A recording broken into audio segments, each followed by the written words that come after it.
इस वीडियो में हम बात करेंगे अकाउंटिंग के मीनिंग, उसके ऑब्जेक्टिव, अकाउंटिंग की नीड हमें क्यों पड़ती है, इन सभी चीज़ों के बारे में। अकाउंटिंग के मीनिंग जानने से पहले हम ये जानेंगे कि हमें अकाउंटिंग की नीड आखिर होती क्यों है।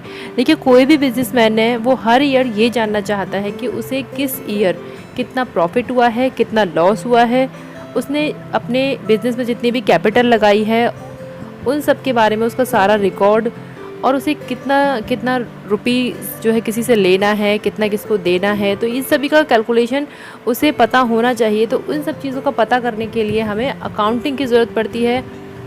बेसिकली हमें अकाउंटिंग की नीड होती है कंपनी का प्रॉफिट एंड लॉस जानने के लिए, कंपनी की फाइनेंशियल पोजीशन के बारे में पता करने के लिए, साथ में सिस्टमैटिक रिकॉर्ड रख सकते हैं, और असेट्स एंड लायबिलिटीज़ कंपनी की कितनी है, इन सभी के बारे में कैलकुलेशन करने के लिए कंपनी को अकाउंटिंग की नीड होती है। अकाउंटिंग के मीनिंग की बात करें तो आर एन थॉनी ने डेफिनेशन दी है, nearly every business enterprises has accounting system. It is a mean of collecting, summarizing, analyzing and reporting in monetary term information about business.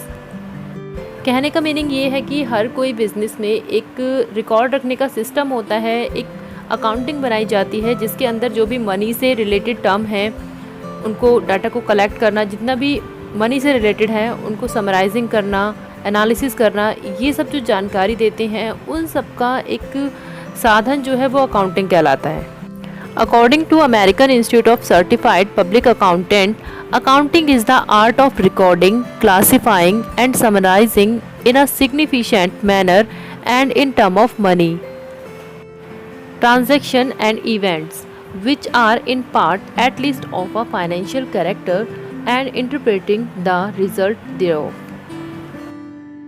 For more information, stay tuned with us.